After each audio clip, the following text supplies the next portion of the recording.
Buenas tardes. Gracias por su asistencia. Vamos a desarrollar hoy la actividad que se encuentra en la mitad del ciclo de actividades programadas por esta docta casa en conmemoración del bicentenario de la muerte de Gaspar Melchor de Jovellanos. Este ciclo está organizado por la Junta de Gobierno del Ateneo de Madrid y en él colaboran las secciones de Ciencias Históricas, de Teatro, de Ciencias Sociales, de Derechos Civiles y de Ciencias Jurídicas y Políticas. De este ciclo tuvo lugar su inauguración el 13 de octubre a cargo de don José Luis Avellán. El 20 de octubre, don Pedro Antonio Heras disertó sobre Jovellanos y la política exterior de España en el cambio de siglo. El 26 de octubre, don Juan Velarde Fuentes lo hizo sobre Jovellanos como orientador de la actual vida española. Y el pasado 10 de este mes, don Miguel Artola disertó sobre el proyecto político de Jovellanos.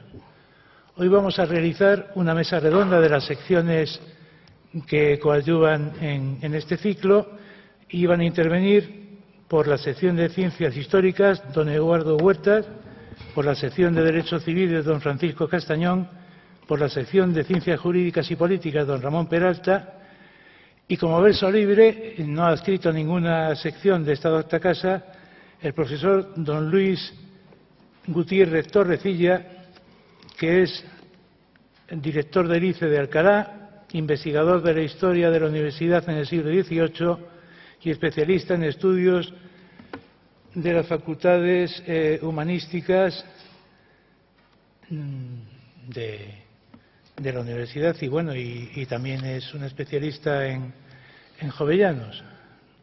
Yo, cuando me estaba documentando sobre Jovellanos, porque cuando me cayó el compromiso de presentar este acto, de confesar que de Jovellanos pues sabía pues más o menos en la época que había vivido, que había sido un ilustrado y poco más.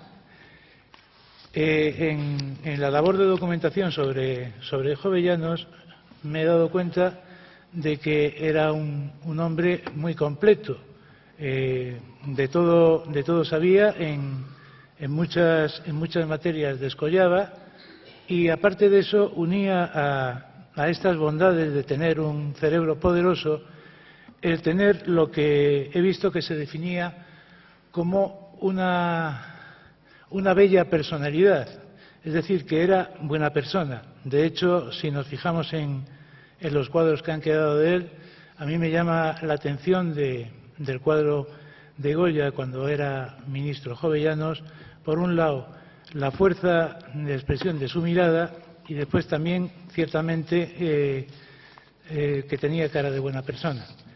Me llamó mucho la atención lo que les voy a leer a ustedes porque les da una idea de la consideración que tenía Jovellanos con sus contemporáneos. Se trata de la inscripción funeraria en su tumba, que está compuesta por don Manuel José Quintana y don Juan Nicasio Gallegos, y que dice así: aquí yace el excelentísimo señor don Gaspar Melchor de Jovellanos, magistrado, ministro, padre de la patria, no menos respetable por sus virtudes que admirable por sus talentos, urbano, recto, íntegro, celoso, promovedor de la cultura y de todo adelantamiento en su país, literato, orador, poeta, jurisconsulto, filósofo, economista, distinguido en todos géneros, en muchos eminente, honra principal de España mientras vivió y eterna gloria de su provincia y de su familia. Creo que con esto queda dicho todo. Estamos acostumbrados a ver los obituarios en los periódicos de las personas importantes que fallecen y verán ustedes que esto viene a ser un obituario escrito a modo de telegrama, pero realmente completo. Es decir, este señor realmente fue un espléndido ejemplar de ser humano. Sin más, comenzamos el acto de esta mesa redonda y en el cual va a intervenir en primer lugar el señor Gutiérrez Torrecilla. Buenas tardes. Lo primero es agradecer al Ateneo la invitación, especialmente al profesor de la Universidad de Alcalá, Alejandro Díaz Torre, que ha tenido a bien recordar que Jovellanos estudió en Alcalá de Henares. Estudió 2 años, como ahora veremos. En este cuarto de hora, espero ajustarme a mi tiempo, vamos a hablar sobre el periodo de formación de Jovellanos. Me parece importantísimo, son unos años en los que se forja una base cultural, una personalidad, una formación académica, y también veremos qué opinión tuvo Jovellanos sobre su formación universitaria, ¿no? La formación que recibió este gran polígrafo y político ilustrado.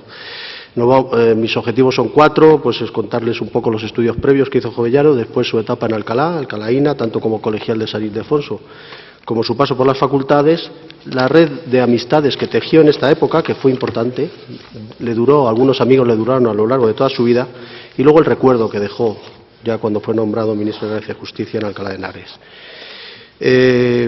Intento también darles una pequeña visión de lo que eran las universidades en esta época, a mediados del siglo XVIII, una época muy conflictiva y en la que las universidades vivieron un periodo de decadencia muy profundo, y justo pocos años después fueron reformadas en profundidad por los políticos del rey Carlos III. Como saben, Jovellanos empezó a estudiar, los primeros estudios eran los de latinidad, ahí se estudiaba la gramática y la retórica latina, porque la lengua oficial de la universidad, de sus enseñanzas y actos, todavía seguía siendo en el siglo XVIII el latín. En 1757 pasó a la Universidad de Oviedo y allí inició los estudios de artes. Los estudios de artes eran los estudios preliminares de las facultades mayores. Se estudiaba básicamente filosofía. Era la dialéctica, la lógica y todas la que se llamaba el conjunto de súmulas. Allí parece que empezó, todavía estaba el padre Feijóo dando clases y algún trato pudo tener con él. Viendo la movilidad de este estudiante asturiano, pasó en 1759, es un momento fundamental para él, cuando pasa a Ávila. Empieza a estudiar en la Universidad de Santo Tomás en Ávila, y allí llega ya de la mano del obispo de Ávila, Romualdo Velarde y Cienfuegos, un personaje muy importante en esta época, ya que alrededor de su palacio abulense creó un grupo de asturianos, donde estaban los Ramón de Posada, los hermanos Mon y Velarde, los hermanos Arias y el propio Gaspar, a los que se fueron promocionando, y aquí recibió ya una formación en una especie de camarilla, de seminario, de familia, ¿no? A la manera de los pupilajes que había en el siglo XVI. En 1761, muy joven, ya consigue el primer grado académico, que fue el de bachiller por la Universidad de Osma. La universidad, aunque no se lo puedan creer, en Osma había una universidad muy devaluada, de muy poca entidad.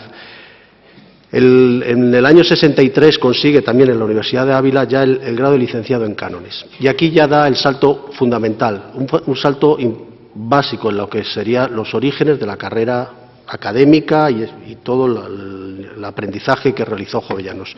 Fue cuando opositó a la beca del Colegio Mayor de San Ildefonso. Como saben, en las universidades españolas peninsulares había 6 colegios mayores, 4 en Salamanca, el de Valladolid y el de Alcalá de Henares. Luego estaba el de San Clemente de Bolonia.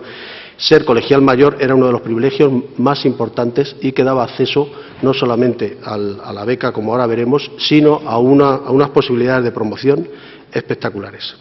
Para ser colegial se exigía pasar unas fases. Estas fases las desarrolló a principios del año 1764, con 20 años, presentándose una oposición. Jovellanos opositó y el examen consistió en lo que se llamaba la toma de puntos. Un libro, con 3 piques, se preparaba una lección que se llamaba de puntos de 24 horas, porque le daban al opositor 24 horas para prepararlo.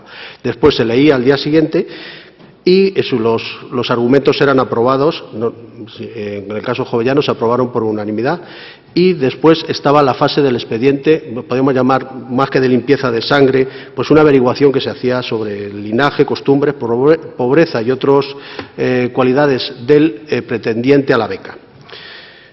Aquí ya el Juan Arias de Saavedra, que ya había ingresado en el colegio antes que él, fue el encargado de ir a Gijón a hacer la averiguación de todos los antecedentes familiares de Jovellanos.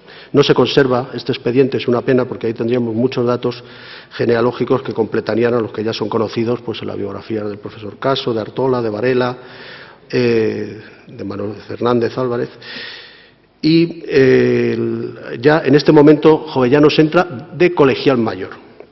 Así es inscrito, así jura obediencia al rector, así juran las constituciones. El ingreso en este colegio, según el profesor Caso, fue elevado, 5.000 reales. Para aquella época era un buen dinero.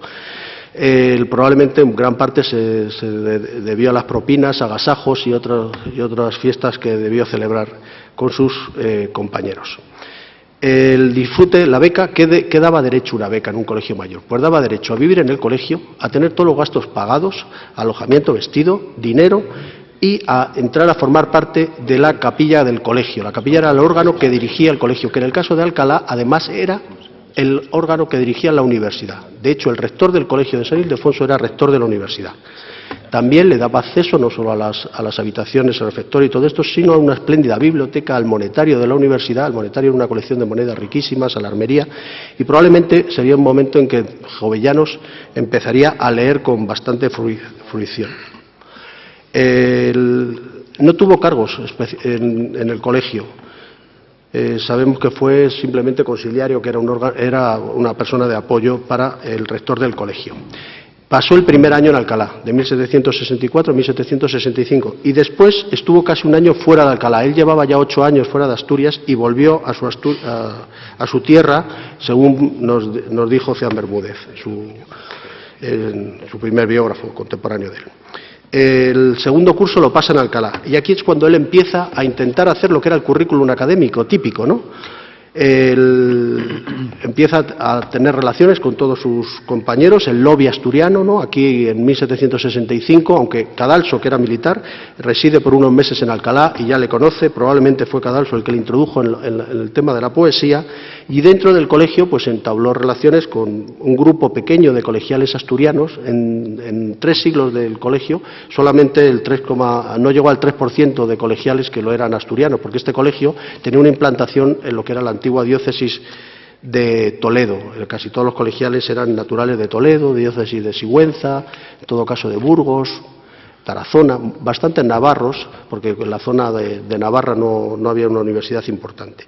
Pues aquí pues se juntó con Ramón Miranda y Argüelles, que ingresó pocos días después, que también era asturiano, con uno de los hermanos Moni Velarde, con Romualdo, que había coincidido con él en Ávila, con Juan Arias Saavedra. Este era el rector, al año siguiente fue rector del colegio y fue un amigo de Jovellanos toda su vida, ¿no? Hasta en 1808, cuando vuelve del destierro y empiezan los primeros problemas de la guerra de la independencia, el levantamiento de Zaragoza. Él se queda en la casa de Jadraque, de su amigo de toda la vida, ¿no? Ya en los últimos años de Jovellanos. También coincidió con el futuro arzobispo de Santiago, Felipe Fernández Vallejo, y gobernador del Consejo de Castilla, con otro de los hermanos como Arias Mon, y también con otro personaje con el que no tuvo feeling político, que fue un obispo de Santander, que era Rafael Menéndez de Luarca, que tenía unas ideas opuestas, como digo. Aquí tejió esta red de relaciones que le fueron muy útiles, porque realmente los colegios lo que eran era un centro para la promoción social, ¿no? Se realizaba una vida académica y un sistema de promoción social. De Jovellanos han quedado muy pocos documentos en el archivo de la universidad. Están las matrículas, pero esto era un acto meramente formal. De hecho, el primer colegial se matriculaba por todos. Y ya hemos visto que durante un año Jovellanos no estuvo. Su paso por las aulas fue escaso, muy pequeño. No sabemos de su asistencia a las aulas porque él incorporó los cursos. Esto era una típica maniobra o picardía que tenían todos los estudiantes universitarios. Se conseguían los grados en las universidades de menor categoría, cuando se exigían menos requisitos académicos, y llegaban a una universidad principal como Salamanca, Valladolid o Alcalá, y los incorporaban. De hecho, después de leer mucho sobre Jovellanos, he encontrado un documento en el Archivo Histórico Nacional que creo que al menos servirá para tener una novedad aquí, porque sobre Jovellanos es difícil decir nada nuevo, hay decenas de artículos y libros sobre él. Pues encontré un documento en que viene a decir, ¿no? Aquí por no leerlo textualmente, que Jovellanos incorporó en la Universidad de Alcalá 5 cursos de la Facultad de Sagrados Cánones, que era la Facultad de Derecho Canónico, que según él había asistido en la Universidad de Valladolid. Hasta ahora no se tenía ninguna noticia de que Jovellanos hubiera pasado por Valladolid. Desde los años 1759, 60-61 hasta el 63. El documento dice, según consta en el testimonio firmado por el secretario de la Conservaduría de la Universidad de Valladolid. Y luego viene un pequeño matiz en este documento que al menos quiero resaltar, ¿no? Porque nos va a dar un poco la idea de lo cual era el ambiente universitario de aquella época.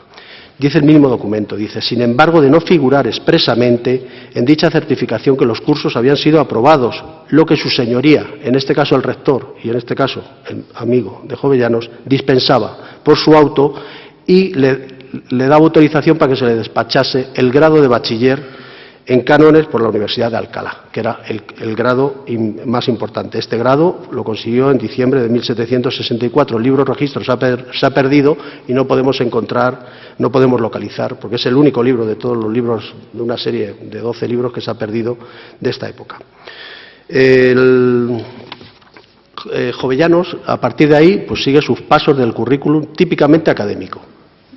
Hace actos de conclusiones a la hora de opositar a cátedras.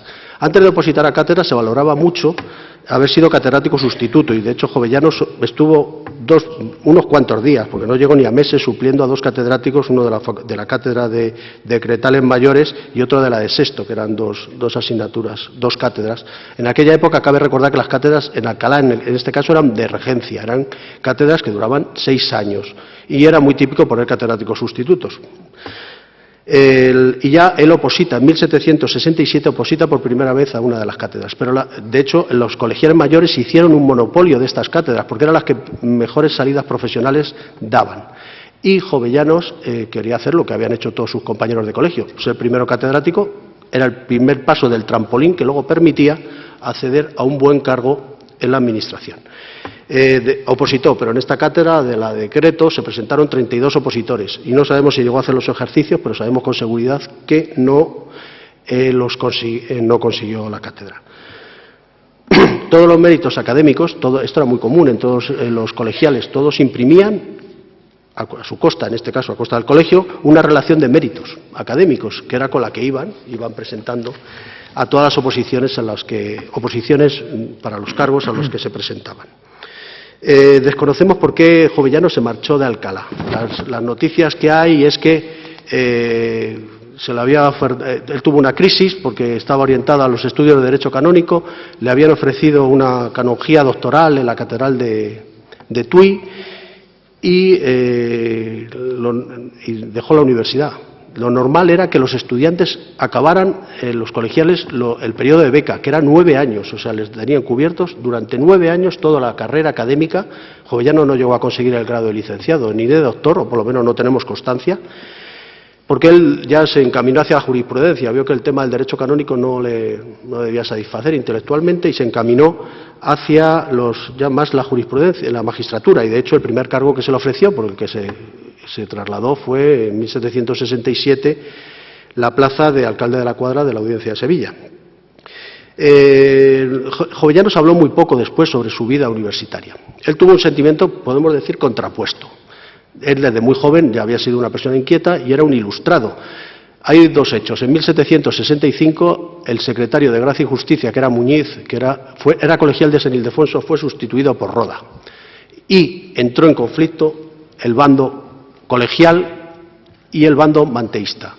Lo voy a explicar brevemente. Los colegiales mayores copaban casi todos los cargos más importantes de audiencias, chancillerías, consejos. Había un monopolio de cargos. O sea, ellos habían tejido una tupida red y unos se sustituían al otro, las relaciones familiares, las palenteras, la red de colegios, los intereses comunes, había lo que se llamaba la coligación.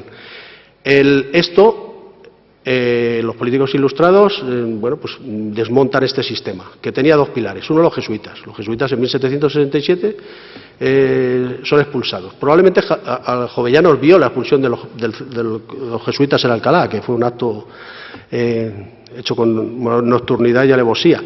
Y a partir de ahí se empezó a desmontar los colegios mayores. En 1771, cuando Jovellanos se marcha, ya no vuelve a entrar ningún colegial hasta 1771. Y este año empieza la reforma de los colegios mayores peninsulares. Esta reforma viene de la mano de Roda, de Prevaller, del obispo Beltrán en Salamanca, de Díaz de Rojas en Alcalá, y tiene un objetivo: cambiar de raíz, o sea, lo que eran estos poderosos castillos del saber, pero que son atacados por diferentes frentes y que al final son profundamente reformados. ¿Por qué se le reforma? Porque la universidad en aquella época tenía una profunda decadencia, desde el punto de vista académico como desde el punto de vista organizativo. En el caso de Alcalá, el colegio controlaba la universidad, controlaba los claustros, controlaba la provisión de cátedras, controlaba los temas económicos. Además, los colegiales, pues como hemos visto en el caso de Jovellanos, pues entran gracias a las relaciones solidarias de intereses comunes, en este caso es del obispo de Ávila. Estaba luego el ministro facilitador dentro del Consejo de Castilla y era un sistema donde los colegios que se habían creado para estudiantes pobres, para estudiantes con pocos recursos, con buenas capacidades y pocos recursos económicos, se habían ido cubriendo las plazas con personas, estudiantes. En el caso de Jovellanos es una excepción y es de gran valía. Después tendremos algunos, bueno, a lo largo de la historia de la universidad, pues tenemos a unos cuantos más, pero realmente los colegios perdieron su fin fundacional. De hecho, el rector del colegio de Alcalá tenía el privilegio de doctorarse en lo que se llamaba insatis, que es una tontería, un latinajo que empezaba, porque cuando empezaba la lección magistral que tenía que dar el futuro doctorando, en este caso el rector, cuando empezaba insatis no sé qué, todos los estudiantes empezaban a aplaudir y ahí se acababa su defensa del grado de doctorado, ¿no? Había, como hemos dicho, muchos abusos en las hospederías. Los estudiantes se quedaban años y décadas en el colegio esperando un buen cargo y al final siempre lo conseguían. La vida académica pues estaba muy deteriorada, los estudiantes llegaban tarde, había una inasistencia generalizada a las clases, las órdenes religiosas controlaban los estudios de la Facultad de Teología, los catedráticos muchas veces estaban mal formados, en este caso al ser de regencia para ellos era un simple paso. Había excesos en todo tipo de diversiones y picarescas, había conflictos en la provisión de cátedras, la universidad estaba y de hecho se reformó. Por acabar, le voy a dar 4 fechas. En 1771, como he dicho, el colegio es visitado. En 1776 no tiene ya ningún colegial. Y en 1798 ha desaparecido como tal. Un colegio que se había creado en 1499, empezó a funcionar en 1508, desapareció en 1800. Las antiguas universidades, pues en 1807, Osma y todas estas pequeñas también desaparecieron. Por eso Jovellanos nunca quiso alardear de su formación académica, de hecho no guardó un buen recuerdo, ¿no? Decía, cuánto tiempo perdido en estudios estériles, cuánto afán y cuántas tareas empleadas en libros inútiles. Probablemente para él fue una época muy importante, porque lo que le sirvió fue para lo que muchos nos le puede servir, para leer, para aprovechar los conocimientos y las relaciones con otros colegiales que luego tuvieron muy buenos cargos, relacionarse con Cadalso. También conoció a Jovellanos, no en Alcalá, y sí en Madrid. Para conocer Madrid en la primera época, en esos años, en los 2 años que él está en Alcalá. El colegio sí le guardó un buen recuerdo. De hecho, hay unas fiestas que se editaron cuando a Jovellanos fue nombrado ministro de Gracia y Justicia.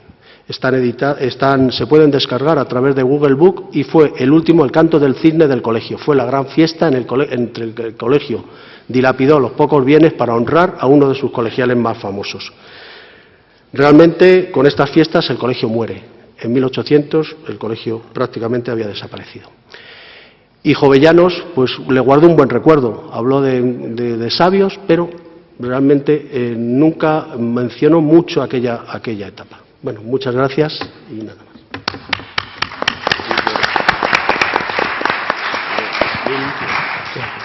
Tiene la palabra don Eduardo Huertas. Buenas tardes, señoras y señores. Como profesor de Filosofía del Derecho que he sido toda mi vida, me veo un poco obligado a hablar de la filosofía jurídico-política de Jovellanos en relación con la filosofía de la Ilustración. El tema es un poco árido, no es nada menos, por lo tanto les pido disculpas de antemano. Vamos a ver, el general Sebastiani apeló a Jovellanos por razones interesadas diciendo: Señor, la reputación de que gozáis en Europa, vuestras ideas liberales, vuestro amor a la patria y el deseo que manifestáis de verla feliz y floreciente, así empieza, se lo quería traer a su partido. Entonces, Aquí está Jovellanos retratado. Yo no sé si esto lo hizo un amigo de Jovellanos, se lo dio al general Sebastiani, o el general Sebastiani le conocía bien, porque aquí está el prestigio intelectual y moral de Jovellanos, está también el patriotismo de Jovellanos, están sus ideas liberales y están las metas que tenía Jovellanos, que era la felicidad individual, la felicidad pública y también, dice útil, ver a la patria feliz y floreciente, es decir, la prosperidad. Son conceptos que manejó siempre Jovellanos. De haber tenido más tiempo, yo hubiese enfocado el tema diciendo que efectivamente el prestigio intelectual de Jovellanos venía del conocimiento puntual y directo de la filosofía de Occidente, desde Grecia hasta la filosofía moderna de la Ilustración. Pero como es poco tiempo el que tenemos, voy a ir directamente al tema, es decir, cómo Jovellanos conoció directa y puntualmente a lo que él llamaba la filosofía de nuestra edad, que es la filosofía del ciclo de la Ilustración, que es el primer ciclo de la filosofía moderna. En la filosofía moderna, el ciclo de la Ilustración se compone de tres actitudes filosóficas. La del empirismo inglés, donde están los grandes empiristas, Bacon, Berkeley, Hobbes, Locke y Hume, y una segunda generación que es la de los economistas clásicos, donde están Adam Smith, Jeremy Bentham, Robert Malthus, Robert Owen, James Mill, John Stuart Mill y David Ricardo. No me voy a extender en esto porque luego me va a faltar tiempo. El segundo grupo, o sea, la segunda actitud filosófica es la del racionalismo continental. Y los grandes filósofos de este ciclo son Descartes, Malebranche, Spinoza, Leibniz y Wolff. Y como derivaciones de esta primera actitud de la filosofía racionalista del continente, tenemos la filosofía del justnaturalismo racionalista del grupo germánico, constituido por Hugo Grocio, Christian Tomasio, Samuel Pufendorf y Christian Wolff. Y un segundo grupo de filosofía política y social integrada por los enciclopedistas franceses, es decir, por D'Alembert, Condillac, Condorcet, Diderot, Fondolval, Lametrie, Montesquieu, Rousseau y Voltaire. Entonces, en principio, a mí me interesaba más, los dos grupos que me interesaban serían en principio los de los enciclopedistas franceses y los del grupo germánico del jusracionalismo o del el derecho natural racionalista. La tercera actitud es la de la síntesis kantiana. No le dio tiempo mucho a Jovellanos a conocer la filosofía de Kant. Ya veremos algunos conceptos prekantianos quizás de Jovellanos.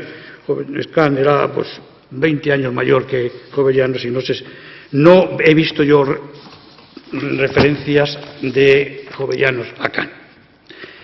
Entonces decimos, la filosofía moderna del ciclo de la Ilustración era conocida por Jovellanos porque en sus 3 o 4 bibliotecas, y ninguno dice que 5, que tuvo Jovellanos, están relacionadas sus lecturas y sus estudios. O sea que Jovellanos, aparte de los libros que comprara, cuando estaba en Sevilla, que es la primera de las bibliotecas, adquirió libros de la subasta proveniente de la casa profesa de los jesuitas cuando fueron expulsados, y se quedó con una serie de libros. Pero la adquisición de libros puntual y directa de la filosofía de la Ilustración vino precisamente por otros caminos. Es decir, vino porque Jovellanos pedía los libros últimos y las obras últimas francesas al conde de Aranda cuando era embajador en París. Pedía los últimos libros ingleses, tanto de los economistas clásicos como de los filósofos del empirismo inglés, a Bernardo del Campo, marqués del Campo, que estaba de embajador en Londres. Y otra fuente de libros también se la suministraba el que era cónsul en La Coruña, Alexander Jardine, cónsul inglés de La Coruña. Por lo tanto, lógicamente, se hizo con todo lo mejor, lo más puntual que estaba en la actualidad en ese momento, sobre todo los libros de filósofos ingleses y franceses de la filosofía moderna del ciclo de la Ilustración. Por otro lado, Jovellano había pedido en varias ocasiones licencia para adquirir libros prohibidos por el Santo Oficio para uso de profesores. La licencia no solamente le fue denegada, sino que fue requerido por el Santo Oficio para que entregara una lista de los libros que tenía en sus bibliotecas, especialmente la de Asturias. La primera biblioteca de Jovellano fue la de Sevilla, la segunda la de Madrid, la tercera la de Asturias y la cuarta la del Castillo de Belver. Y otros dicen que tiene 5, la otra no lo sé. Entonces, este requerimiento fue hecho por un oficio por el Santo Oficio en agosto de 1796 y solo fue recogida o retirada una obra. Y se trataba de una obra de Samuel Pufendorf, no lo olvidemos, que había sido condenado por el Santo Oficio en 1745 y 1778, y la obra se llamaba De Officis Hominis et Civis, de los oficios del hombre y del ciudadano. Y este, Samuel Pufendorf, es uno de los 4 teóricos principales del naturalismo racionalista de la escuela germánica, de los que más influye, uno de los que más influyó en Jovellanos, no en todo. Respecto entonces a esta filosofía de la Ilustración, Jovellanos abomina de los filósofos modernos de las que profesaban la doctrina del placer como sumo bien y del dolor como sumo mal, y aquellos otros, los economistas clásicos, que derivaron esta moral de situación del bien y del mal hacia la moral del interés, del provecho y del bienestar, y además a los filósofos del utilitarismo, que concebían la utilidad como último criterio y dice madre de lo justo y de lo equitativo. Y en este sentido comienza Jovellanos diciendo, por último, Joves, Espinosa, Helvecio y la turba de impíos de nuestra edad, estos éticos, si tal nombre merecen, etcétera, que han confundido el bien supremo del hombre con el placer, el dolor y con la utilidad. Además, Jovellanos también rechazaba la teoría del status naturalis de Hobbes. Efectivamente, la doctrina acerca de la condición violenta del hombre en su estado natural y su teoría del origen de la sociedad, que al enajenar la sociedad, toda la independencia de los miembros de la misma en un poder, según Hobbes, no podía luego rescatarse por mucho que hubiera abuso de poder, porque lo entregaba a un Estado soberano que le puso de nombre Leviatán. Estaba más cerca Jovellanos de Locke, por Locke, que sentía una especial predilección, sobre todo por el Tratado del Conocimiento Humano, y por su teoría del origen de la sociedad y del origen del Estado, del poder, porque precisamente Locke era de los que fundaban este origen cautelarmente en el Pactum Submissionis, pacto de sumisión al Estado, con la posibilidad de recuperar los derechos y deberes individuales comprometidos con él en determinadas circunstancias. Esto es muy importante para Jovellanos, que ya lo veremos después. Porque Jovellanos admitía el doble pacto, Pactum Unionis, pacto de la unión, de asociación, y Pactum Suiectionis. Seguimos muy rápidamente. Otros de los pensadores ingleses predilectos de Jovellanos, por el cual tenía una especial predilección, fue por Adam Smith. De Adam Smith conocía especialmente 2 obras. Una obra que se titula Teoría de los sentimientos morales, porque Adam Smith, antes de ser economista, fue filósofo.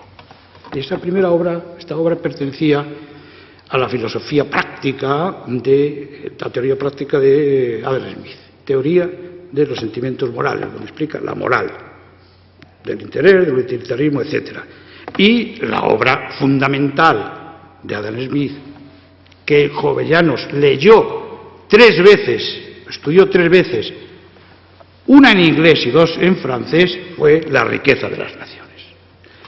Esto está estudiado muy bien por Antonio Elorza en su obra La ideología liberal de la Ilustración española.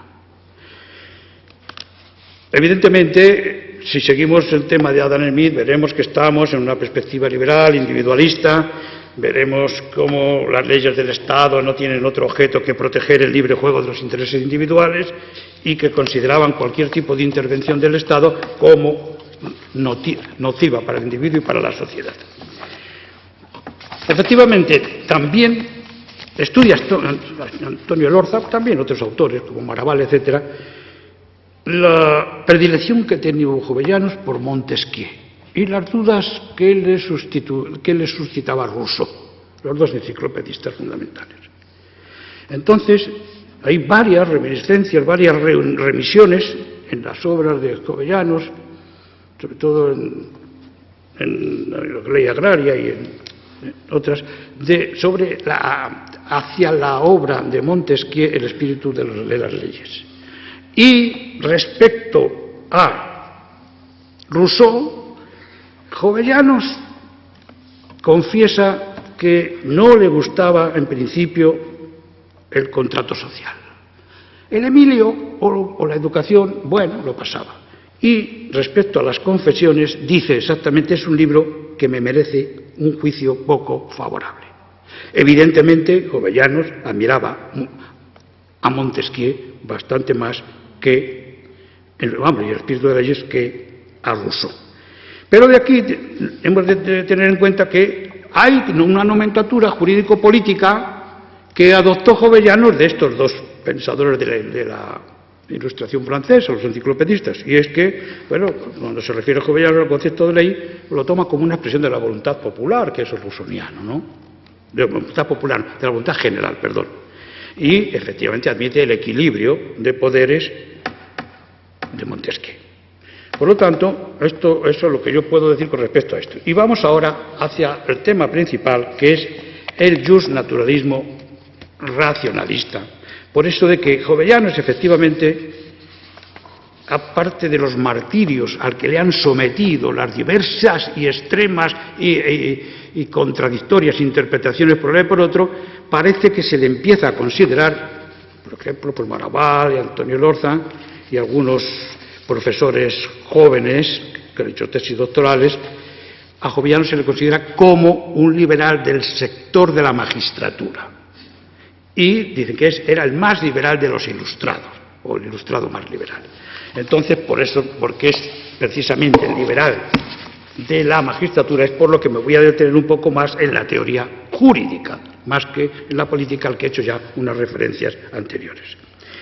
Efectivamente, de la escuela del grupo germánico del justnaturalismo racionalista, de Hugo Grocio, Cristian Tomasio, Pufendorf y Wolf, había que añadir también a Altusio y a Inecio, se pueden inducir, como se ha inducido siempre, 6 postulados básicos de esta escuela. Primer postulado, la desvinculación del derecho natural de Dios legislador y de Dios considerado como primer principio de la sociedad y del poder, o como origen de toda moral y de todo derecho. Desvinculación. Segundo postulado, construcción del derecho natural por la sola razón. Tercer postulado, la distinción entre el status naturalis y el status civilis, tanto como hecho histórico como por hipótesis explicativa o como principio regulador. Cuarto, el pactismo, en el sentido de que estos autores toman el pacto como mecanismo de explicación del tránsito del estado natural al estado civil, originándose así, explicando el origen de la constitución de la sociedad y del Estado. Quinta, la concepción empírica de la naturaleza humana. Hasta estos filósofos, todos los escolásticos o de las escuelas aristotélico-tomistas consideraban metafísicamente la naturaleza humana, conceptualmente. Estos filósofos partían del examen de la experiencia que cada cual tenía como tendencia dominante en la naturaleza humana. Así que Hugo Grocio tuvo una, pero me interesa decir, Pufendorf decía, la nota más destacada para Pufendorf de la naturaleza humana, ¿cuál es? Decía, la imbecilitas. ¿Qué significa imbecilitas? La situación de debilidad o desamparo en que se encuentra el hombre en estado natural. Veremos después cómo lo explica esto, cómo lo ve esto Jovellanos. Jovellanos era creacionista. Dios creó al hombre y ya veremos cómo, en qué estado lo creó. Y se parece mucho a la imbecilitas. Bueno, luego seguimos aquí Christian Wolff, etcétera, Tomasio, y por último el sexto argumento, el sexto postulado es la separación del derecho y la moral, que esto lo hizo eminentemente Christian Tomasio, para quien el principio y el fin de la moral humana o de la ética era la regulación de los actos externos del hombre, perdón, de los actos internos del hombre, dejando al derecho la regulación de los actos externos. Después vendrá Kant y dirá: el mundo de la moral es el mundo de la libertad interior, el mundo del derecho es el mundo de la libertad exterior. Y la discusión que se podría plantear acerca de que lo tocaba también aquí, pero no lo voy a decir hoy, de la distinción no muy clara en Jovellanos entre los preceptos morales y los preceptos jurídicos. Y sobre todo, en el criterio diferenciador de esos preceptos, que estaría en la coactividad de lo jurídico frente a lo moral. Como es lógico, Jovellanos pues participó en parte en estos postulados. Entonces, la cuestión sería ver en qué coincidía y en qué se diferenciaba de Hugo Grocio. Coincidía con Hugo Grocio en que en el gran alcance que dio Jovellanos a la razón, sí, pero Jovellanos no llegó a desvincular la razón natural de Dios legislador. Sin embargo, Grocio sí. No de Dios creador de la naturaleza humana, donde estaba la razón natural, pero sí de Dios legislador. También podríamos plantearlo respecto a Tomasio, ya lo he dicho, la distinción entre derecho y moral. Jovellanos nunca se lo planteó, porque en definitiva él operaba con tres conceptos: moral humana racional, moral religiosa, derecho natural y las fuentes de la moral religiosa, la Biblia. Había una especie de interacción entre lo moral y lo político, perdón, y lo jurídico. Y consideraba, efectivamente, que no había lugar a una distinción tajante entre ambos ordenamientos, el jurídico y el moral, porque no olvidemos que el talante, lo que mejor definía a Jovellanos era su personalidad moral, quizá más que su personalidad intelectual. Por eso, siglos después, hay institucionistas que a la hora de buscar, me refiero a miembros de la Institución Libre de Enseñanza, y en concreto pues a Posada, Adolfo Posada, o a Rafael Altamira, a la hora de buscar un referente en la historia de España para explicar la reciedumbre y la personalidad moral de Giner de los Ríos, dicen: lo único que tenemos es Jovellanos. O sea que eso sí. Entonces, esto es claro en ese sentido: moral, derecho y Dios legislador, derecho natural y ley eterna. No es muy claro. Jovellanos tiene un pensamiento oscilante y muchas veces está indeciso. Hay autores que les descubren muchas contradicciones, por ejemplo Sánchez Agesta despeja un montón de contradicciones. Yo no sé si hay contradicciones, yo he visto muchas oscuridades, muchas indecisiones, muchas imprecisiones, pero era normal. Jovellanos era un hombre intelectualmente ecléctico, con una tendencia de buena fe a la armonización de contrarios, aunque luego era reciamente moral y tendía a la moralización de la política del Estado y de la vida pública, que es quizá más importante. Como no tenemos más tiempo y no quiero aburrirles más, vamos a ver, ya no me voy a referir podría referirme al pactismo. Jovellanos no necesita recurrir al pacto como mecanismo de tránsito entre estatus naturales y estatus civiles, porque él no admitió esos dos estados. Para Jovellanos, la naturaleza del hombre era esencialmente social. Suponemos que daba, por supuesto, que era racional, pero él siempre, la experiencia histórica no nos da otro dato que el hombre siempre viviendo en una sociedad, la que sea. Entonces, con esa tendencia esencialmente hacia la constitución de sociedad, quizá a Jovellanos no le hiciera falta, ni mucho menos, acudir al pacto como mecanismo de explicación del tránsito del estado natural al estado civil, a la constitución de la sociedad y el poder. Y en esto, por mucho que digan algunos, se diferencia de Pufendorf. Pufendorf es el único autor de esta época que admite no dos pactos, el pactum unionis y el pactum suiectionis, sino tres pactos. El pacto de unión, de la unión o de asociación, el pacto de concreción o de elección, a ver qué tipo de poder voy a elegir, y el pacto de sumisión. Es el único que admite. Y yo en Jovellanos no he visto el pacto. Lo que pasa es que hay autores muy obsesionados con el pactismo y entonces descubren pactos en toda la filosofía escolástica y dicen, no, pactos tácitos no, pero tactos explícitos o expresos no, pero sí pactos tácitos.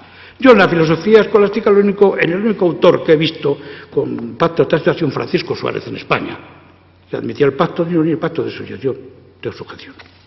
Pero vamos, ya no me voy a referir más y pasamos a una cosa que yo quería que oyeran ustedes. Jovellano tiene unos textos muy importantes que yo quisiera leer alguno para que, como muestra. Ya con esto vamos a terminar para dar paso a los demás.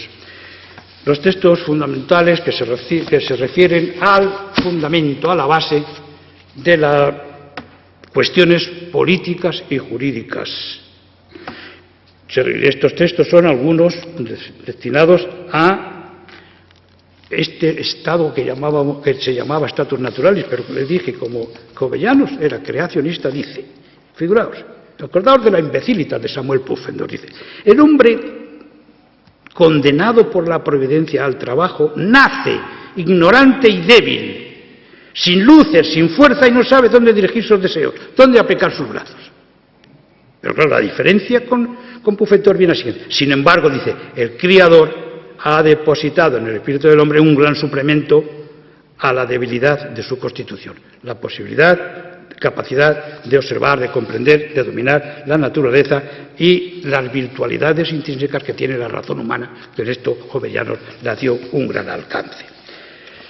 Podríamos hablar también de cómo concibe el Estado social, pero ya he dicho que para Jovellanos la nota esencial de la naturaleza humana es su sociabilidad. Y he dicho, la racionalidad del hombre, la naturaleza humana la supone, y tanto que la supone que para él uno de los argumentos y una de las razones que le separan de la filosofía escolástica es el gran alcance que dio a la razón humana, a la razón natural. No llegó a independizarla de Dios, pero sí le dio una cierta autonomía, la separó. No llegó a la postura de Grocio que dijo que aunque Dios no existiera, existiría el derecho natural. No llegó a tanto.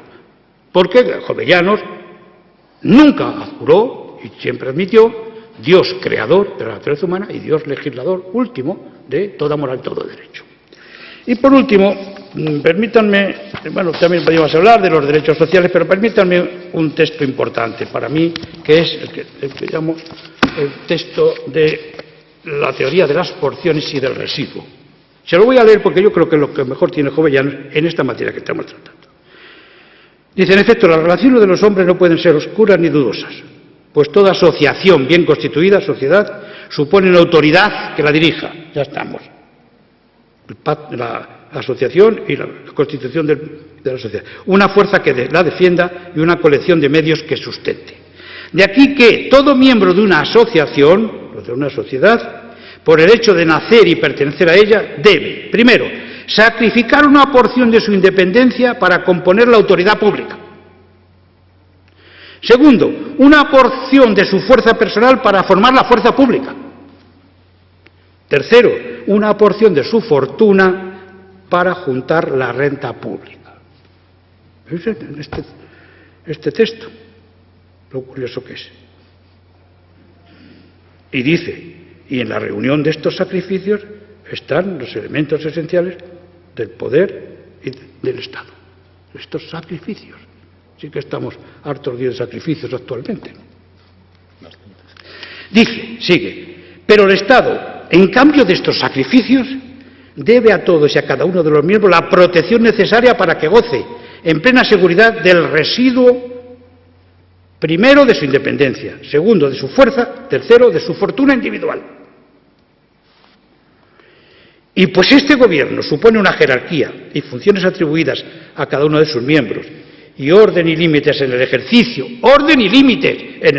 de estas funciones, todo lo cual debe regularse ya por la Constitución del Estado, ya por la legislación. He aquí el punto por el que se debe graduar la perfección de una u otra. Esto es la de toda institución social. A mí este texto me ha dejado palmado un poco, ¿no? Y para mí es de lo mejor que tiene. Este texto lo podía haber, no sé, suscrito Francisco Suárez o Parteloc, no sabemos qué. Y estas son las verdades fundamentales. Como vemos aquí, claro, todo esto es una teoría un poco ingenua, ¿no? Porque lo ideal, pero claro, no démonos cuenta que Jovellanos, además de idealista, era un utópico. Y tiene una utopía jurídico-política muy clara. Jovellanos proponía la paz perpetua, y así se lo elevó a Godoy en un memorándum. Una paz perpetua en un poema de contestación a un poema que le mandó Leandro Fernández Moratín. Y sobre las teorías de la paz eternal que decían los franceses del abate Pierre y de Rousseau, que había hecho un trabajo sobre la teoría del abate de Saint-Pierre. Segunda utopía, la unión de las naciones de Europa.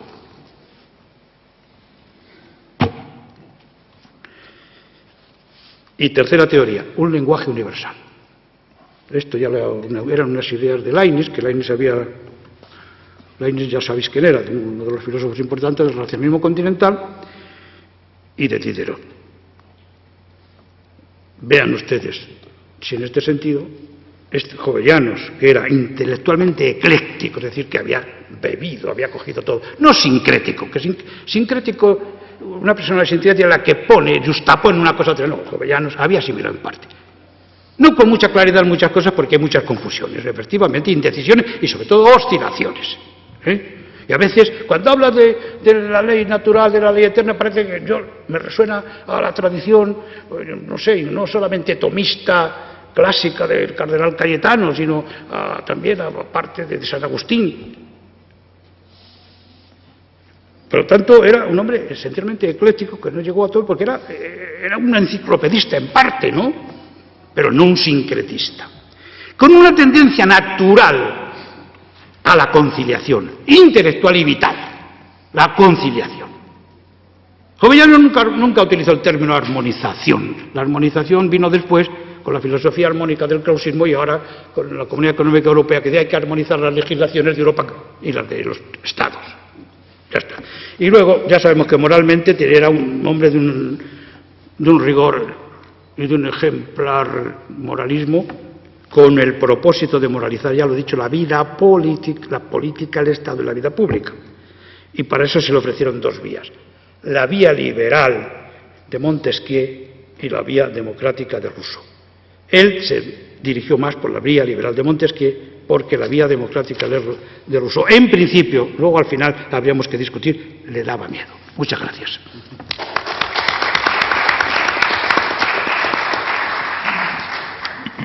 Interviene a continuación don Francisco Castañón.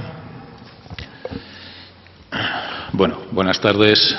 En primer lugar, darles las gracias por su asistencia aquí esta tarde en este salón de actos en el que estamos celebrando, como se ha dicho, el bicentenario del fallecimiento de Jovellanos. Yo represento en esta mesa la sección de Derechos Civiles, pero no voy a hablarles a ustedes de derechos civiles. Voy a hablarles a ustedes de poesía. Voy a hablarles posiblemente de una de las facetas menos conocidas del ilustrado asturiano, que fue su actividad poética, que es un aspecto poco divulgado de Jovellanos y seguramente menos leído. Yo, después de haber leído durante muchos años casi todas las obras que he podido, y creo que son casi todas las que están publicadas de Jovellanos,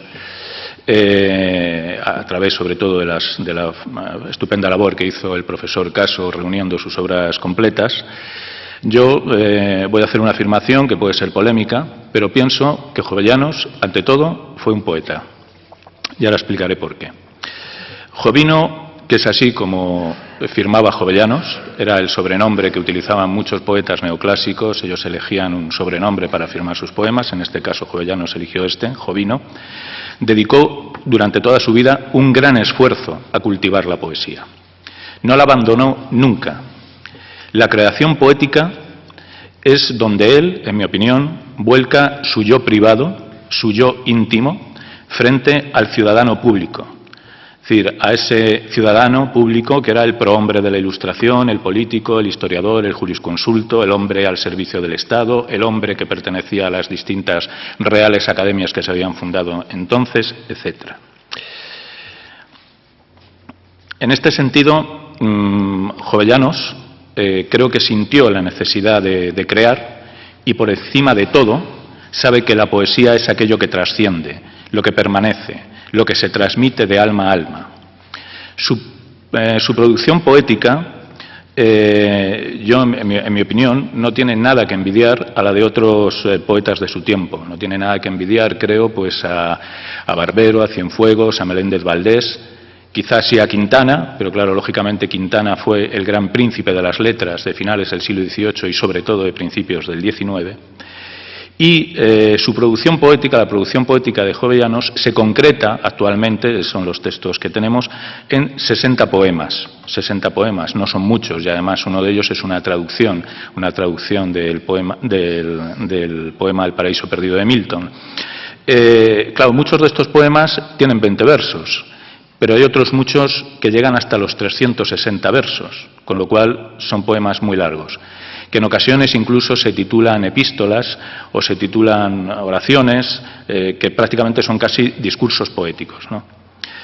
Por una parte está su producción poética, pero por otra parte, y no menos importante, fue la influencia que ejerció Jovellanos en la poesía de finales del siglo XVIII, del siglo de las luces.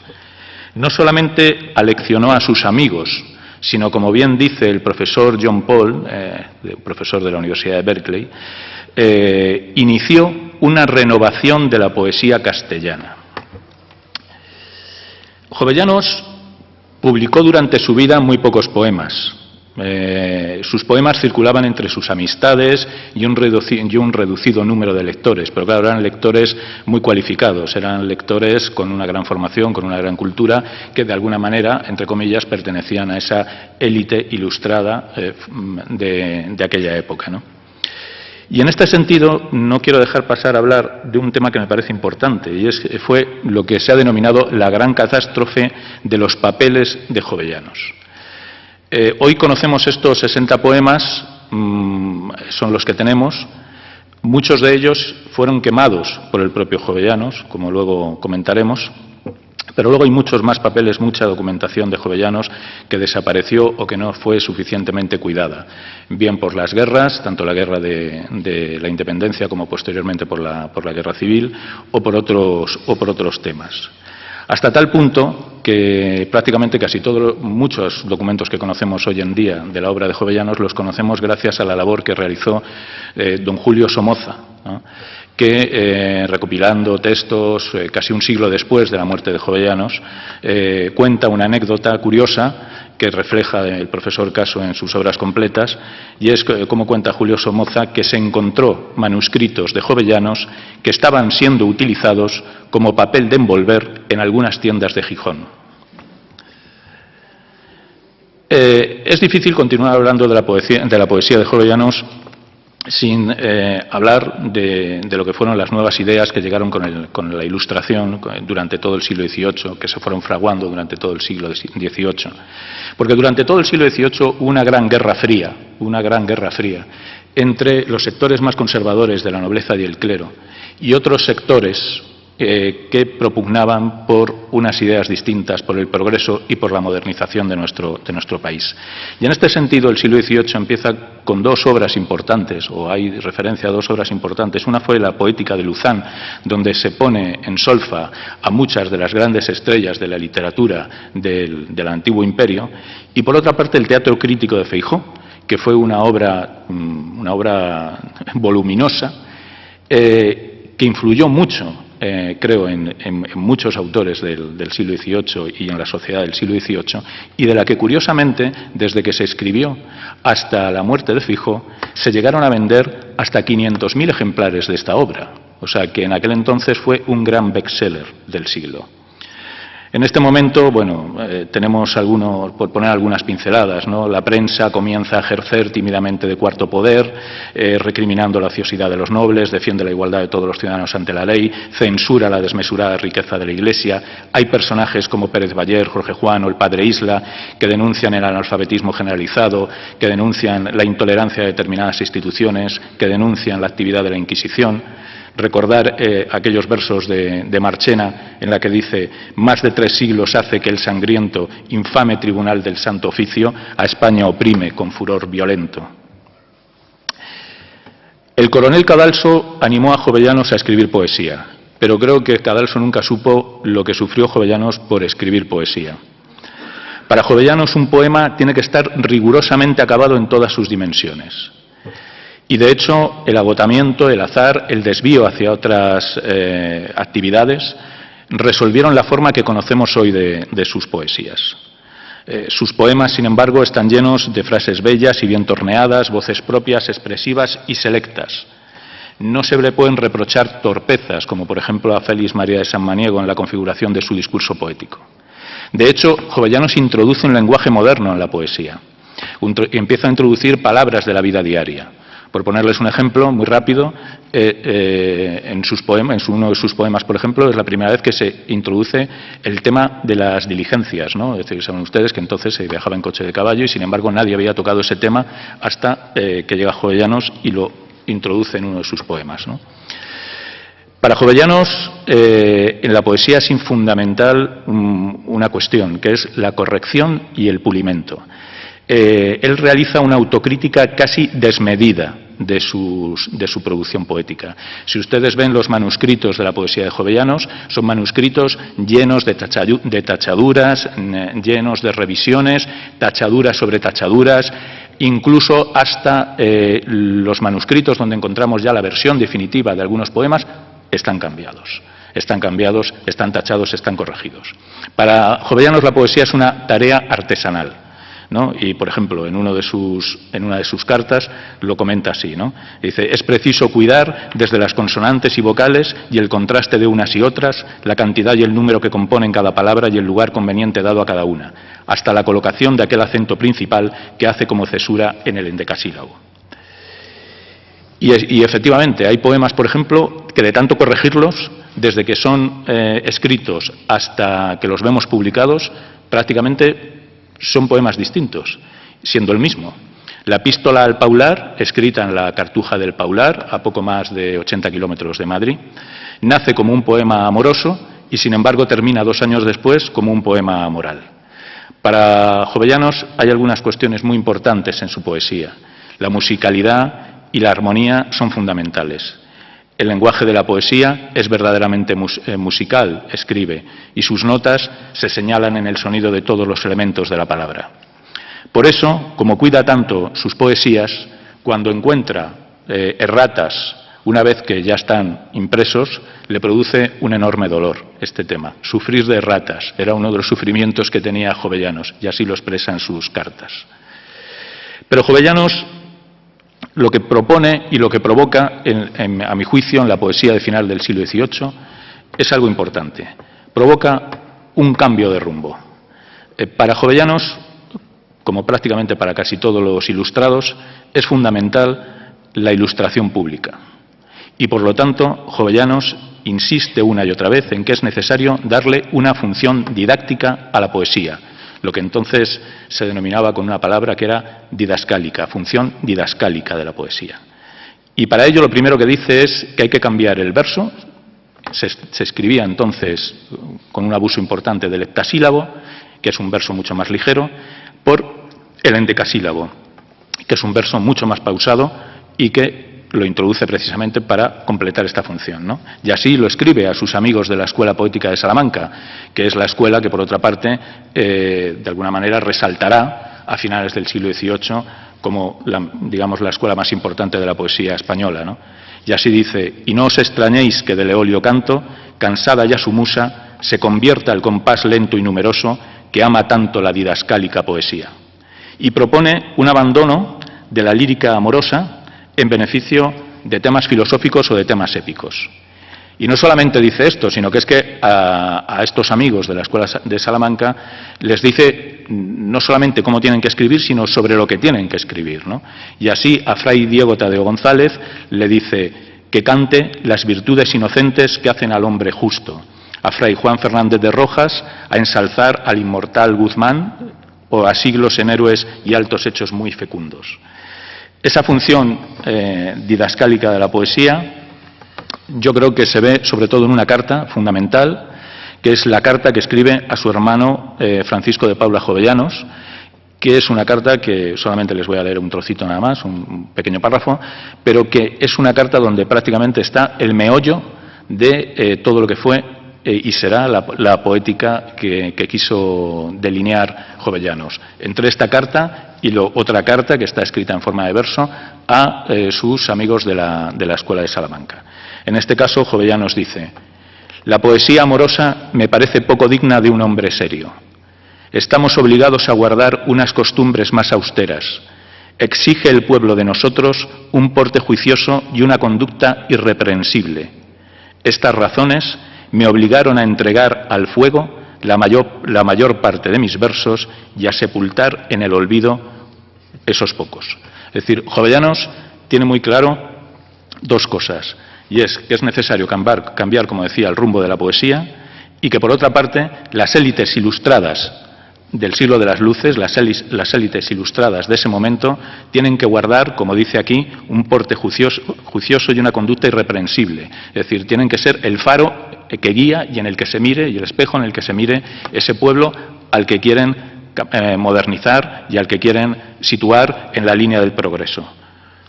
Y como bien también he leído aquí, y les decía al principio, Jovellanos efectivamente quemó una gran parte de sus versos, sobre todo los versos, los poemas de carácter amoroso, que creemos que se escribieron en Sevilla, durante su etapa sevillana, donde sus biógrafos dicen que tuvo, estuvo enamorado de una mujer que no le correspondió, y precisamente de esa época serían esos poemas de estilo lírico, de estilo amoroso. Y por lo tanto, Jovellanos lo que dice es que hay que dejar paso en la poesía a la denuncia de todo aquello que corrompe a la sociedad o a los hombres, y apostar decididamente por la fraternidad entre los hombres y la hermandad entre las naciones, por el progreso, etcétera. La influencia de Jovellanos fue definitoria. Por ejemplo, lo podemos ver en las odas de Quintana, cuando José Quintana escribe a la invención de la imprenta, a la expedición española para propagar la vacuna en América y otra serie de poemas que tiene, donde vemos efectivamente las ideas, de alguna manera las ideas enciclopedistas volcadas en verso, ¿no?, en la poesía. Jovellanos concede una gran importancia a la poesía, y aquí tengo que hacer un pequeño inciso. ¿Qué significa ser poeta? ¿Y para qué sirve la poesía? Es decir, hoy en día es difícil contestar a esta pregunta, sobre todo porque hoy en día medimos la utilidad exclusivamente por criterios mercantiles. Claro, siguiendo esos criterios es difícil pensar que la poesía sirve para algo. Pero claro, también les podría decir para qué sirve ver una puesta de sol, para qué sirve pararse a ver un paisaje y otras muchas cosas, ¿no? Pero lo cierto es que la poesía es algo más, y Jovellanos lo sabe. De hecho, para Jovellanos, ser poeta es cultivar una literatura del conocimiento, una literatura que podríamos llamar sapiencial, donde en la creación se reúnen los distintos conocimientos que en este caso él tiene y los vuelca en una forma de creación que es la poesía. Como hoy escribe: vivimos en un siglo en el que la poesía está en descrédito y en que se cree que escribir versos es una ocupación miserable. Y digo como hoy porque, bueno, ustedes saben que hoy la poesía, pues sinceramente, tiene poca lectura, ¿no? Es decir, hoy en día los libros de poesía pues se venden a lo mejor 400, 500, 1000 ejemplares como mucho, no puede competir con la novela y mucho menos con la literatura o las novelas de entretenimiento. Y efectivamente, esto es lo que plantea Jovellanos, pero sin embargo, él sigue empeñado en darle la importancia que merece a este género, ¿no? Y por lo tanto dice: es indispensable que se enseñe a los jóvenes a leer bien los versos. Y esto lo afirma en su Tratado Teórico Práctico de la Enseñanza. Jovellanos considera que hay que revitalizar el género poético, y para ello escribe: recorramos en el afán poético materias dignas de una memoria perdurable. Él con esto lo que pretende es que se haga un examen de conciencia del género poético y pasar de esa poesía de la que hablábamos antes, esa poesía lírica, esa poesía más bien banal, a una poesía majestuosa y solemne. Yo no sé si eso llegó a conseguirlo, pero lo que sí es cierto es que escritores como José Somoza, Sánchez Barbero o Nicasio Gallego, de cantar la belleza y la gracia femeninas o la melancolía del crepúsculo, pasaron a escribir poemas dedicados o donde, digamos, se veía la inquietud por la conquista de las libertades políticas y los derechos, lo que llamaríamos hoy los derechos humanos. Todo esto son ideas para la regeneración y el progreso que ha de producirse en esa España que estos ilustrados quieren construir. Porque es difícil obviar, en este caso, el compromiso que tenían estos hombres con el compromiso que pretende Jovellanos, que pretende asumir en la tarea poética, ¿no? Es decir, estos hombres están llevando a cabo lo que se ha denominado la operación ilustrada, ¿no? Y lo están haciendo totalmente aislados. Las élites ilustradas están aisladas ante un pueblo que no puede entenderles y, sobre todo, con la oposición de ciertos obispos, zoquetes e intransigentes, y frente a una aristocracia encumbrada de corrupción y de esnovismo que está permanentemente en contra de toda transformación política. Y que además, tanto unos como otros saben manejar muy bien los temores y el atraso de las gentes de nuestra nación. Bueno, precisamente esto, y ante esta actitud, sobre todo de la aristocracia, Jovellanos escribe unos versos en los que se pregunta: ¿esta es la nobleza de Castilla? ¿Es este el brazo un día tan temido en quien librara el castellano pueblo su libertad? Y escribe en una de sus sátiras, en la sátira Ernesto: déjame, Ernesto, déjame que llore los fieros males de mi patria, deja que su ruina y perdición lamente.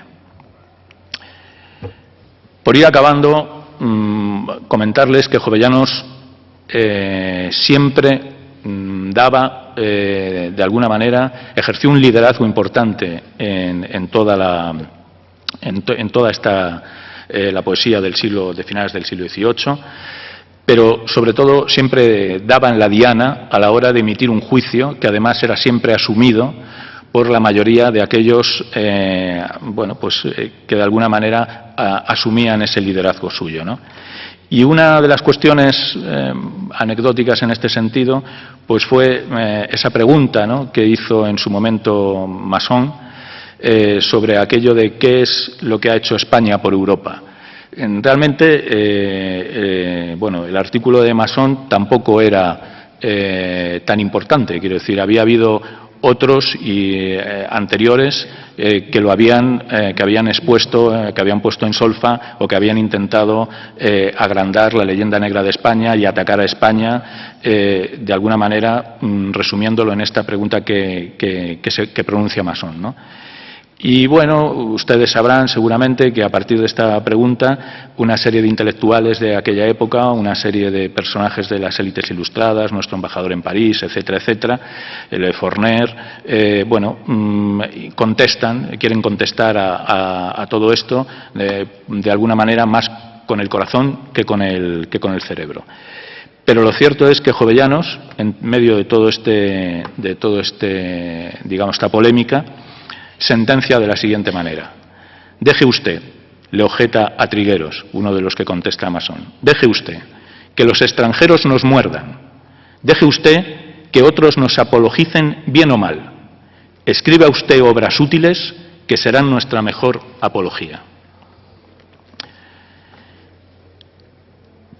Y ya para acabar, Jovellanos, y eso se ve permanentemente en su poesía, y creo que en otros textos suyos también, fue un reformista, no un revolucionario. Es decir, en la última etapa del siglo XVIII, efectivamente, todo lo que fue las corrientes que venían de la Revolución Francesa estaban presentes en España por uno y otro costado. Lo cierto es, como digo, que Jovellanos nunca se apuntó a la revolución. Jovellanos, yo creo que, como se ha dicho aquí, era un ecléptico y por lo tanto era un reformista, no un revolucionario. Cuando llega la guerra contra Francia, cuando llega la invasión, cuando llega la guerra de la independencia, es cuando se produce la gran escisión, no solamente de los poetas ilustrados, porque realmente los poetas ilustrados eran poetas ilustrados, pero la mayoría de ellos también eran como Jovellanos, o muchos de ellos eran prohombres de la Ilustración, que no solamente escribían poesía, sino que estaban presentes en otros sectores de la sociedad, ¿no? Se produce la gran escisión y eso a Jovellanos le produce un dolor tremendo que podemos ver en distintos textos suyos. Y para no alargarme, ya para finalizar, decirles que yo no sé si lo último que escribió Jovellanos fue un poema, no lo sé. Pero desde luego una de sus últimas obras sí fue un poema, uno de sus últimos escritos. Lo escribe unos meses antes de que le sobreviniera la muerte. Y metidos ya en plena guerra de la independencia, es un poema que de alguna manera está dedicado a todos aquellos hombres y mujeres que luchan por liberar al suelo patrio de los ejércitos napoleónicos. Ejércitos napoleónicos que aunque traían en sus mochilas las ideas por las que él tanto había luchado y había defendido durante mucho tiempo, no estaba dispuesto a aceptar que esas ideas entraran de esa manera en España, que entraran bajo el peso de las armas. Y Jovellanos escribe: a las armas, valientes Astures, empuñadlas con nuevo vigor, que otra vez el tirano de Europa el solar de Pelayo insultó. Si en Bailén de sus águilas vieron humillado el mentido esplendor, de Valencia escaparon medrosos, Zaragoza su fama infamó. Y no sigo porque el poema es muy largo. Y con ello, pues decirles lo que les decía al principio. Creo que Jovellanos, independientemente de todo aquello que hizo a lo largo de su vida, de todas las cosas a las que se dedicó, en muchas de ellas o en casi todas de ellas destacó, pero la poesía le siguió hasta sus últimos días. Y sinceramente, como decía al principio, pienso que Jovellanos, ante todo, siempre fue un poeta. Muchas gracias.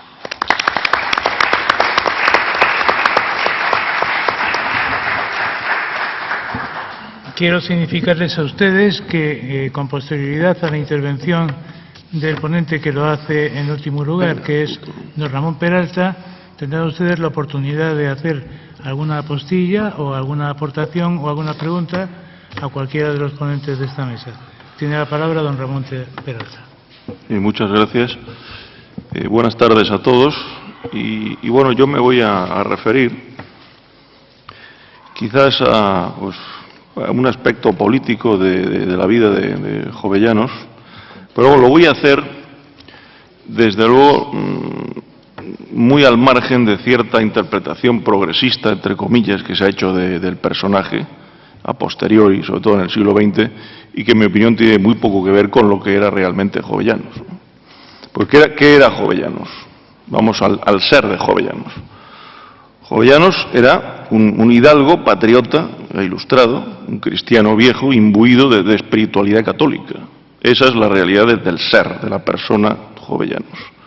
Era un hombre con curiosidad intelectual, un hombre muy culto y que no dudó en dedicarse a la política, diríamos ahora.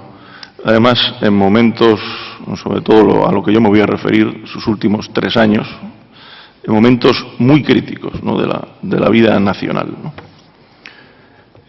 Yo tengo que decir que soy un admirador de Jovellanos, en ese sentido, de su obra, de sus aportaciones, porque aquí se ha destacado su moralidad, ¿no?, se ha destacado su patriotismo. Desde luego, este poema que nos ha referido el ponente que acaba de exponer, desde luego, lo aleja de esas interpretaciones afrancesadas que incluso se han querido dar a este personaje, ¿no? Es decir, Jovellanos era partidario de una reforma de la monarquía hispánica, una reforma política. No tiene nada que ver con ese carácter revolucionario que algunos han podido achacarle, ¿no?, porque tenía curiosidad intelectual, sencillamente. Se ha destacado en la segunda ponencia, pues era un hombre ilustrado en el sentido de curioso intelectual, de afán de conocimiento, que sin duda lo tenía, pero desde luego, por ejemplo, era un hombre que estaba muy lejos de todo ese enciclopedismo francés, realmente, ¿no? Es decir, como se dijo en algunos momentos en la Guerra de la Independencia, esos enciclopedistas que lo querían saber todo, decían que lo sabían todo y sabían muy poco. Es decir, como alguna vez se destacó, ¿no? Es decir, estamos en otra tesitura totalmente distinta, ¿no? Una tesitura de resistencia, 1808-1811, me voy a centrar en ese momento histórico decisivo, donde se produce la invasión del despotismo napoleónico a España. Y Napoleón, sus ejércitos no venían a traer ninguna libertad ni nada parecido, como se ha insistido desde cierta historiografía, de una manera incluso pesada, pero que desde luego la realidad histórica demuestra todo lo contrario, ¿no? Es decir, Jovellanos es un patriota contrario a los afrancesados. Afrancesados que existían en España en un porcentaje de 1 por 1000, es decir, una minoría ínfima, ¿no?, de la población. Una población que no era una masa servilizada ni de animales, como algunos también han querido destacar desde un afrancesamiento pues realmente curioso, ¿no? La clave de la últimas decisiones políticas de Jovellanos es cuando rechaza el ministerio que le ofrece José Bonaparte, el rey intruso, y dice que España no lidia por los Borbones, sino por su independencia y su constitución.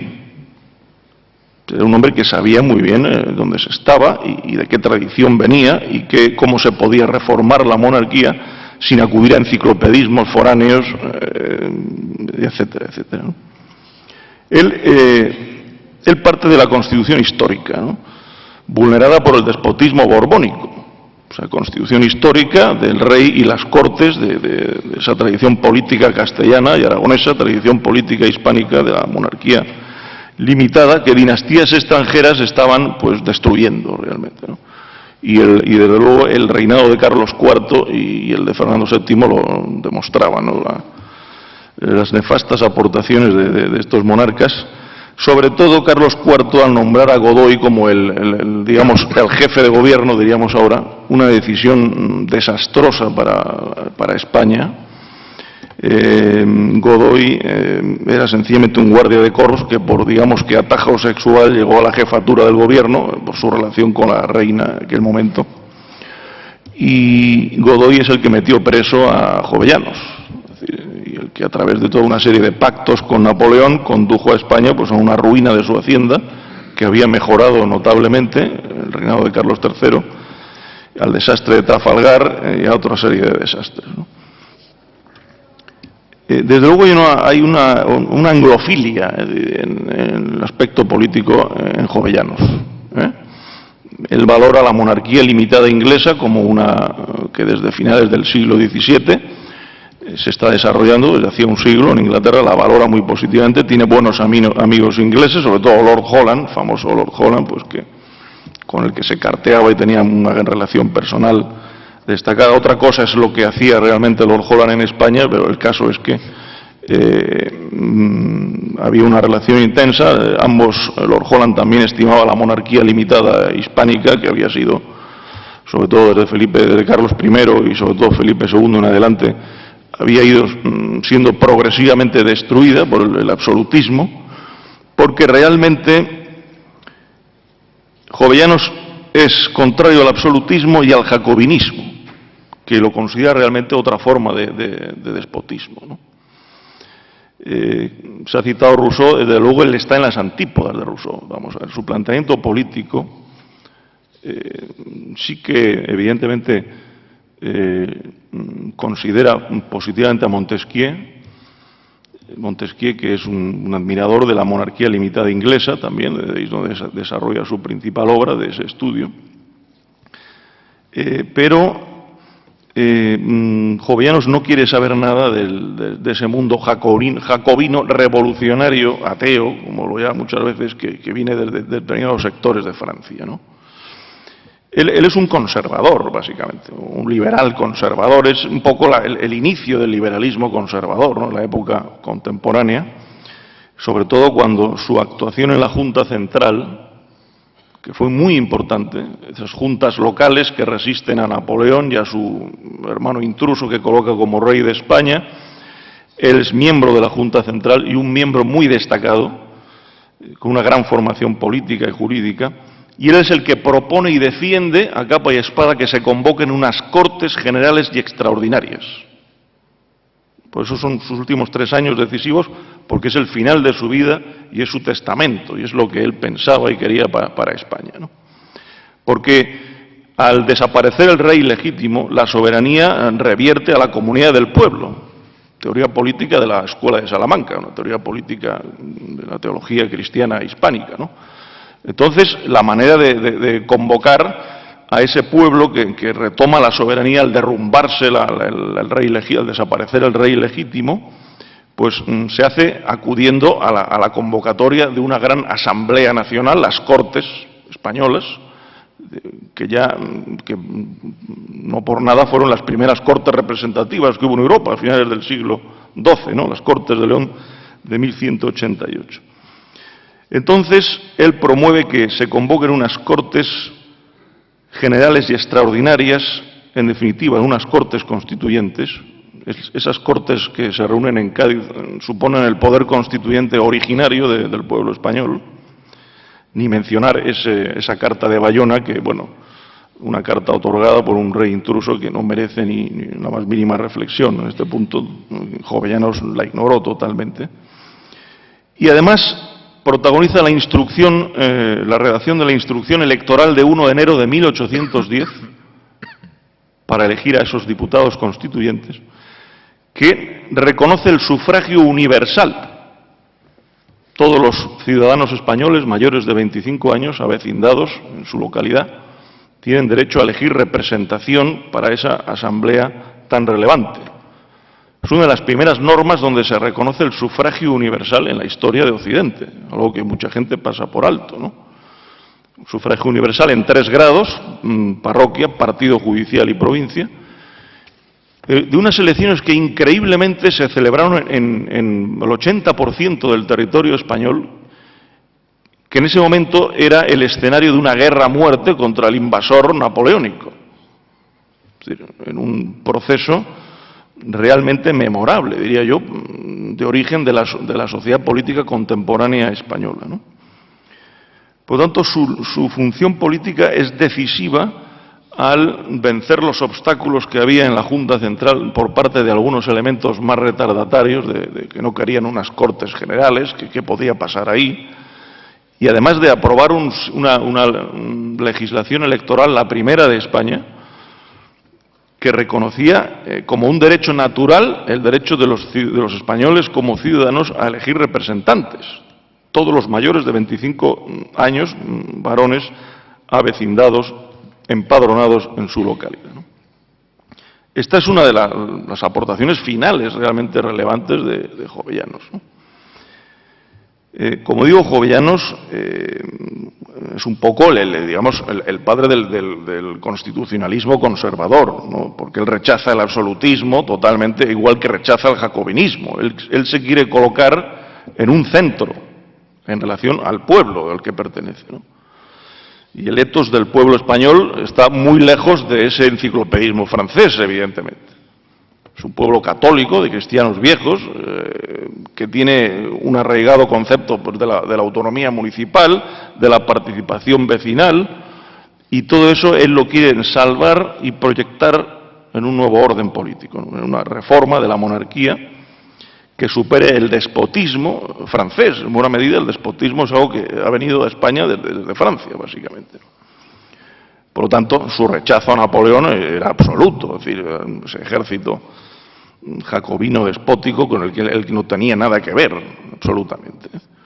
Como digo, la relación, la proporción de afrancesados en la población española era de 1 por 1000 habitantes, como algún estudio ha destacado de una manera muy oportuna. Por lo tanto, él se siente parte del pueblo español, parte ilustrada y consciente del pueblo español, y él siente que debe tener una participación en ese proceso que supere definitivamente el despotismo monárquico afrancesado y que, por lo tanto, siga el camino propio de la Constitución histórica reformada. Es decir, la idea de la soberanía del rey con las Cortes y unos tribunales profesionales independientes. Entonces es la mejor tradición política hispánica que él quiere recuperar. Como digo, y es muy importante esto, en la obra del jurista y estadista asturiano, cómo se sitúa totalmente en contra de esas soluciones abstractas que tienen su base en el enciclopedismo francés realmente del siglo XVIII. Ese concepto de voluntad general que él ignora a propósito, que es el origen de todo el totalitarismo contemporáneo del siglo XX, ¿no? Rousseau es el origen del totalitarismo contemporáneo realmente, a diferencia de otras aportaciones mucho más positivas, ¿no? Él, por lo tanto, viene a ser como el punto de partida de ese liberalismo conservador, de ese constitucionalismo conservador, que luego van a recabar pues el partido moderado y luego el partido conservador, ¿no? Porque él se siente parte de ese pueblo.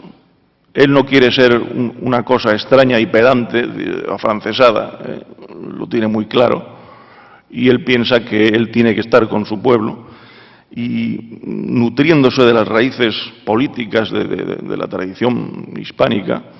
Y desde luego, este es un dato que no se ha querido destacar, es decir, él era un cristiano católico convencido.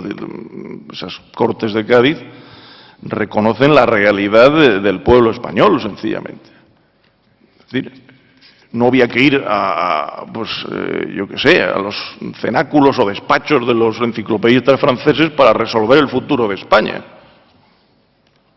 Uno de los errores más graves que tuvieron lugar por parte de algunos políticos del siglo XIX, algunos solo, sobre todo de determinada corriente política. Por lo tanto, Jovellanos es un político moderado, ¿no? Es decir, él destaca esos valores de la tradición, destaca el valor de esa patria renovada, de la religión, de la propiedad. En su enlace con Locke y otros autores ingleses destaca la importancia de lo que significa la propiedad en la organización jurídico-política de una sociedad. Es decir, todo eso es lo que nos aporta Jovellanos realmente, sobre todo en su actuación entre 1808 y su muerte en 1811, esos últimos 3 años, nos muestran claramente quién era Jovellanos como estadista, como político, como patriota, cómo rechaza esa invitación, soborno de José Bonaparte, porque sabían muy bien quién era Jovellanos y lo que representaba en España, ¿no? Él realmente desprecia esa invitación como despreciaba a Godoy, ¿no? Decía que era increíble cómo había llegado a la jefatura del gobierno de España semejante personaje, carente de cualquier formación y persona que miraba básicamente por sus intereses personales, que había expulsado de los altos cargos del Estado a las personas más preparadas, que se había atrevido a encarcelar a Jovellanos, ¿no? Quizás por la sombra que ejercía sobre Godoy como estadista, etcétera. Yo creo que eso es lo que se puede destacar, y destacaría yo, y destaco sobre Melchor de Jovellanos, quién era él realmente. Hay que ir al ser de Jovellanos, dejarse de ciertas interpretaciones interesadas a posteriori, he dicho progresistas, por decirlo de alguna manera, que lo quieren vincular con el afrancesamiento y con el enciclopedismo, etcétera, y eso es totalmente falso. Él era un hombre con una gran curiosidad intelectual y abierto pues a lo que se escribía, a los ensayos, al desarrollo intelectual de la época, pero sabiendo muy bien quién era, y de dónde salía y lo que era, y cuál era su identidad, ¿no? Por eso luego, a lo largo del siglo XIX, fue recuperado como un referente de ese liberalismo conservador, como digo, que era mayoritario realmente en España, ¿no? Pues prácticamente ha sido casi siempre mayoritario, salvo algunas etapas, ¿no?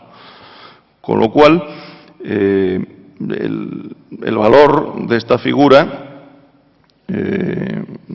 pues se destaca aún más, ¿no? Es decir, ya ahora, 200 años después de su fallecimiento, en buena medida, lo que ha sido de España, en una medida importante, se ha debido a él.